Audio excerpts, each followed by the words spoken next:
दोस्तों कैसे हैं आप लोग। मैं उम्मीद करता हूं कि आप लोग अच्छे होंगे और स्वस्थ होंगे। दोस्तों आज सुनाने वाला हूं पार्ट 4। दोस्तों अगर आप इस चैनल पर न्यू हैं तो चैनल को सब्सक्राइब करके बेल आइकन ऑन कर दीजिए, प्यारा सा कमेंट कर दीजिएगा। और आपके अगर साथ कुछ घटना हो चुकी है, आप अपना कहानी मुझे सेंड करना चाहते हैं तो डिस्क्रिप्शन में इंस्टाग्राम का लिंक मिल जाएगा, वहाँ पर आप जाकर अपना कहानी मुझे भेज सकते हैं। दोस्तों अपने अपने कानों में हेडफोन लगा लीजिए और कहानी की दुनिया में खो जाते हैं। Delhi Jaipur highway part 4। जैसे डॉक्टर के पास सचिन की एक्स-रे रिपोर्ट पहुंचती है और उसको देखते हैं तो डॉक्टर के साथ साथ सचिन और प्रिया के होश उड़ जाते हैं। सचिन की रिपोर्ट देखकर डॉक्टर बहुत आश्चर्य से बोलता है, ये कैसे हो सकता है? ये सचिन के कंधे पर तो किसी के हाथ का भी एक्सरे दिख रहा है, जैसे सचिन का एक्सरे लेते वक्त पीछे से उसके गले में किसी ने हाथ डाल दिया हो। सचिन और प्रिया की आश्चर्य से उस एक्सरे को देख रहे थे।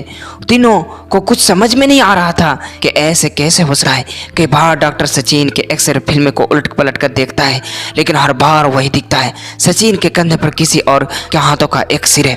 मैंने अपने करियर में कभी ऐसा कोई नहीं देखा, कोई चीज़ ऐसी नहीं देखी। डॉक्टर ने एक्सरे फिल्म को टेबल पर रखते हुए कहा, मुझे लगता है कि कोई प्रॉब्लम हुई। एक्सरे लेते समय ऐसा करिए सचिन, एक बार फिर से आप अपना एक्सरे करवा लीजिए। कहते हो डॉक्टर ने फिर से एक बार सचिन को एक्सरे लेकर भेजा। दूसरा एक्सरे करा।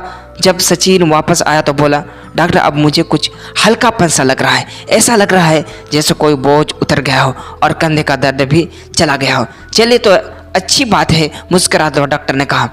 20-25 मिनट इंतजार के बाद दोबारा से सचिन की एक्सरे रिपोर्ट आ गई। तीनों की धड़कनें तेज से चल रही थी। एक्सरे को देखा, डॉक्टर ने एक्सरे देखते हुए बोला, अरे सचिन देखिए बिल्कुल ठीक रिपोर्ट आई है। लगता है पहली रिपोर्ट में कोई टेक्निकल प्रॉब्लम हुई थी, तभी ऐसी गलत रिपोर्ट आई थी। सचिन और प्रिया की जान में जान आई थी। रिपोर्ट को देखकर सचिन ने एक बार अपना वजन नापने के लिए डॉक्टर को बोला। अब की बार सचिन का वजन एकदम ठीक 56 किलो निकला। सचिन अब पहले से काफ़ी बेहतर अपने आप को महसूस कर रहा था।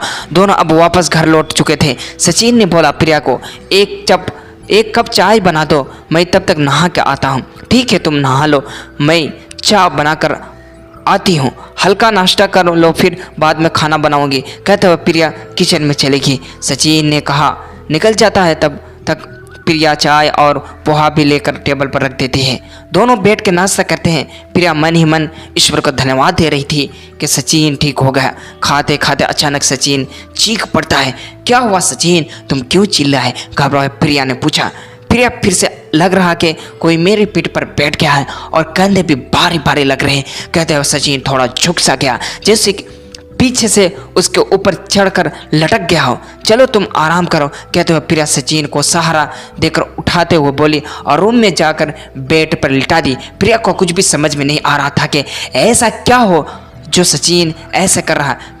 कभी कहता है कोई पीठ में बैठ गया है, तो कभी कहता है अब हल्कापन लग रहा है। कुछ सोचते हुए प्रिया ने अपना लैपटॉप खोला और कुछ ढूंढने लगी। यूं ऊपर नीचे करते हुए अचानक उसकी नज़र एक फिल्म के नाम पर जाती है और उस फिल्म की स्टोरी खोलकर पढ़ने लगती है, जिसमें एक हीरो अपने ऊपर एक भारीपन सा लगता है और उसका लगता था कि कोई उस पर चढ़कर बैठा है।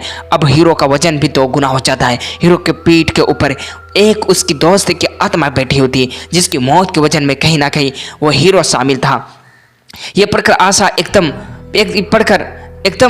प्रिया डर जाती है। उसे लगता है कि कहीं ऐसा ही कुछ सचिन के साथ तो नहीं हुआ, लेकिन वो सोचती है कि वो तो सचिन तब से जानती है जब दोनों छोटे थे और पड़ोसी भी थे। बचपन से अब तक सचिन और प्रिया के बीच में कभी कोई तीसरा नहीं आया और सचिन की कोई बात प्रिया से छुपी नहीं थी। दोनों स्कूल से कॉलेज एक साथ ही पढ़े थे। सचिन के हर दोस्त को प्रिया जानती थी। आज तक कभी कुछ ऐसा नहीं हुआ जिससे प्रिया को सचिन पर किसी बात का शक हो। कुछ सोचते हुए प्रिया ने दिल्ली जयपुर हाईवे के बारे में इंटरनेट पर कुछ खोजना शुरू किया। उसने वो भी सब पढ़ा जो सचिन ने पढ़ा था। ये वो हंटेड है। प्रिया की वही सब बातें को याद करने लगी जो उस रात घटी थी। उसे याद आया कि कैसे ये दुल्हन और एक सफेद साड़ी वाली औरत उनकी कार के सामने आ गई थी। क्या ऐसा नहीं कि उनमें से कोई आत्मा सचिन के ऊपर आ गई हो? मन में ही सोचते सोचते प्रिया डर के सिर उठी। लैपटॉप बंद करके वो धीरे धीरे से सचिन के कमरे की तरफ तरफ बढ़ती। जैसे वो अंदर की तरफ झांकती तो देखती ही कि सचिन अपने बेड पर पैर लटकाकर थोड़ा आगे की तरफ झुका हुआ बैठा है। उसके चेहरे बहुत थकान दिख रही थी। अचानक प्रिया की नजर बेड के पीछे रखी हुई ड्रेसिंग टेबल पर जाती है। जैसे वो ड्रेसिंग टेबल के आईने की मैं सचिन को देखती है तो वो बेहोश हो जा। वीडियो को लाइक